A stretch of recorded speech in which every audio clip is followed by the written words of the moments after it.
ఏమండి ఆ అమ్మాయి ఎవరో కనుక్కుని అశోక్ పెళ్లి చేస్తే ముచ్చటగా ఉంటుంది కదండి. వాడు చెప్పాలి కదా, నేనేదో చేయనట్టు మాట్లాడతావేంటి? అయ్య బాబాయ్, అంతగా అరుస్తారేమిటండి? పెళ్లి గురించి అడిగింది అంటే నేను అరవలేనా? వాడు కుర్రాడు, సిగ్గుపడి చెప్పకపోవచ్చు. పెద్దవాళ్ళు మనమే కల్పించుకోవాలి. అమ్మా, నీ షాపింగ్ పని మానేసి కోర్టుకొచ్చి వాడిని బార్ రూమ్ లో నా ముందడిగి ఈ సంవత్సరం చెప్పించు, వచ్చే సంవత్సరం ముహూర్తం పెట్టిస్తాను. వచ్చే సంవత్సరమా? ఈ రోజు డిసెంబర్ 31 కదా, రేపేగా కొత్త సంవత్సరం. అమ్మయ్యా, నా జన్మ తరించిందండి. ఏ ఇన్నాళ్ళకు జోకేశారు కదండి.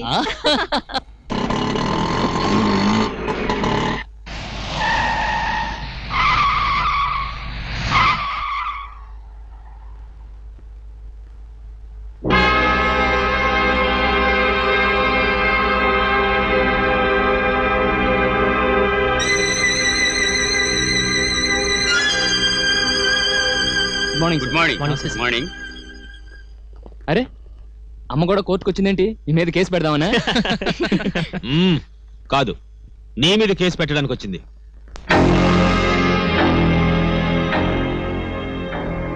చూడండి, మర్డర్ జరిగిన కాంప్లెక్స్ లో ఫ్లాట్ నెంబర్ 9 లో ఒక అతను బై నేమ్ సుందర్రాజు ఆ మర్డర్ విట్నెస్ చేసినట్టు ఇందాకే తెలిసింది. మీరిద్దరూ వెళ్లి ఎంక్వైరీ చేసి ఏ క్లూ దొరికినా అతను కోర్టుకు తీసుకురావాలి. ఈ ఫైల్ సబ్మిట్ చేసిన 1 అవర్ లోగా తీసుకురావాలి. బాబాయ్, ఫ్లాట్ చూడటం వరకు నేను ఓకే. సుందర్రాజు విషయం నాకు వదిలేండి. మరి ఎంక్వైరీ అంటే మాత్రం అశోక్ రావాల్సిందే. రే రారా. రేయ్, వాడు వాళ్ళ అమ్మతో మాట్లాడాలి. మీరిద్దరూ వెళ్ళిరండి. పోన్లేండి, ఏదో ముఖ్యమైన పని వాడే రావాలంటున్నారు కదా, వెళ్ళనివ్వండి. బార్ రూమ్ లో కూర్చొని వచ్చాక మాట్లాడుకుందాం. నువ్వు వెళ్ళరా. ఫ్లాట్ నెంబర్ ఎంత బాబాయ్? రేయ్, వాడిని కొట్టి తీసుకురాకు. Flat number 9.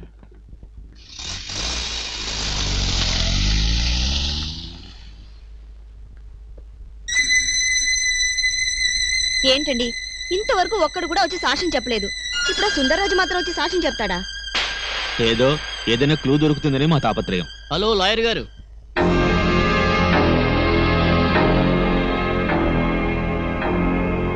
ఆ ఫైల్ ఇవ్వండి సార్. ప్లీజ్ ఇవ్వండి సార్. కోర్టులో జడ్జి గారికి ఇస్తాను, ఆయన దగ్గర అడిగి తీసుకోండి.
ఒక న్యాయవాది కోర్టు వాకిట్లో కూలిపోవడం న్యాయ వ్యవస్థకి అవమానం. ఆ దారుణానికి న్యాయస్థానం శిక్ష వేయలేకపోతే ధర్మశాస్త్రం మీద నమ్మకం పోతుంది. నా కేసు న్యాయస్థానంలో ఓడిపోకూడదు, గెలవాలి. ఆ రోజు నీ గురువుగా నేను పోయినా న్యాయవాదిగా నేను బ్రతికే ఉంటాను. నువ్వే నన్ను కల్పించాలి. ఎస్.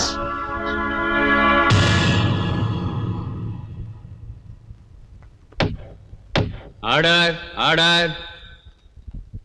నా వాళ్లను బలి తీసుకున్న వాళ్ళు నా క్షణమే ముక్కలు ముక్కలుగా నరుకుండేవాడిని. కానీ చట్టవిరుద్ధంగా ఏ పని చేయనని దుర్గాప్రసాద్ గారికి మాటిచ్చాను. అందుకే ఈ న్యాయస్థానాన్ని ఆయనగా భావించి పగిలిపోతున్న నా గుండెల మీద నల్లకోటు కప్పుకొని దోషుల్ని శిక్షించమని మీ ముందు నిలబడ్డాను. ప్లీజ్, జరిగింది ఒక్కసారి ఆలోచించండి. ఈ దారుణం ఎవరు చేసింది మీకే అర్థమవుతుంది. మేము అర్థం చేసుకుని చెప్పేది న్యాయం కాదు, మీరు సాక్ష్యాధారాలు చూపించి నిరూపించేదే న్యాయం.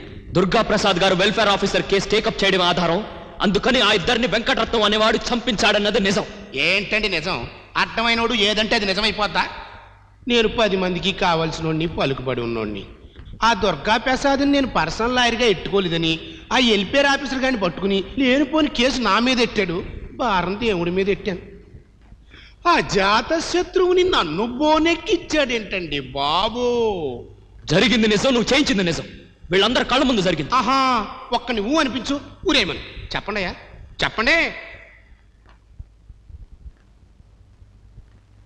నోరు మూసు కూర్చుంటారే, చెప్పండి. కమాన్. మిస్టర్ అశోక్, మీ ఉద్రేకాలతోటి కేకలతోటి ఇది పిచ్చివాళ్ళు తిరిగే పిచ్చాసుపత్రి చేయకండి. నేనే సూటిగా అడుగుతున్నాను. ఈ హత్య వెంకటరత్నమే చేయించాడని చెప్పే సాక్షులు ఎవరైనా ఉన్నారా? No no. ఆయనే ఈ హత్య చేయమని చెప్తుండగా విన్నవాళ్ళు ఎవరైనా ఉన్నారా? No no. ఈ కేసులో ఆయనే నేరస్తుడని న్యాయ వ్యవస్థ పరిధిలో నిరూపించే ఒక్క ఆధారమైన నీ దగ్గర ఉందా? No no.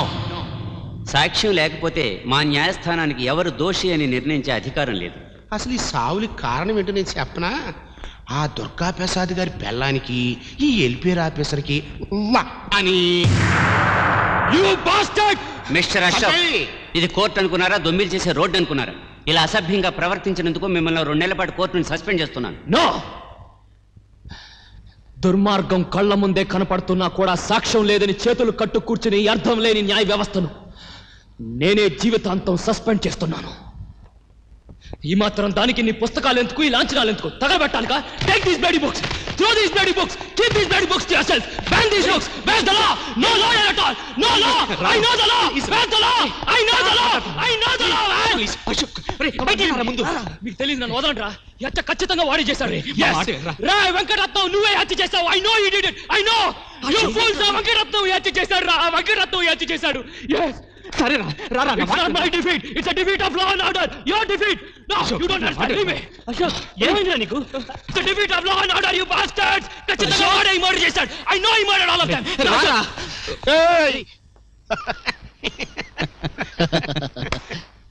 ఆ సూపేట్రా బాబు. చల్లరుకా. రేయ్, ఇంకెప్పుడైనా మా జోలికి వచ్చావా ఈ కోర్టు ముందే పాతేస్తా. నువ్వే కాదురా, నీ బాబు దిగొచ్చినా నా మూతి మీద ఏకపేకలేడు. అన్ని మేమే చేసాం, నువ్వేం చేసావు, నీ గురువేం చేశాడు.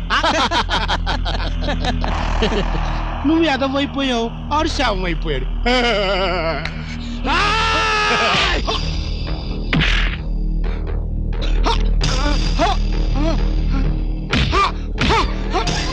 వదలరా వాడిని. Ashok,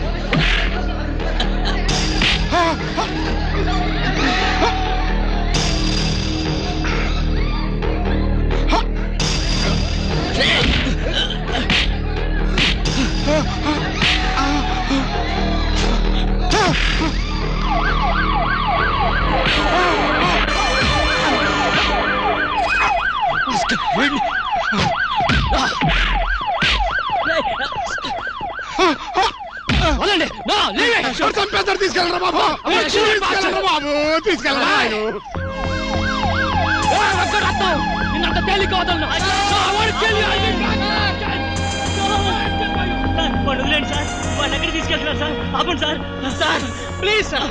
sir Ashok, sir sir. సొక్క సిరిగితే సిరిగింది కానీ మనం అనుకున్నది అనుకున్నట్టుగా జరిగిందిరా. ఇప్పుడు ఆ స్టేషన్లో ఊపిరాడకుండా ఉత్తికి చంపెయ్యాల. ఈ ఎరబోకుడికి ఫోన్ చేయండి రా నాయన, ఫోన్ చేయండి రా బాబు.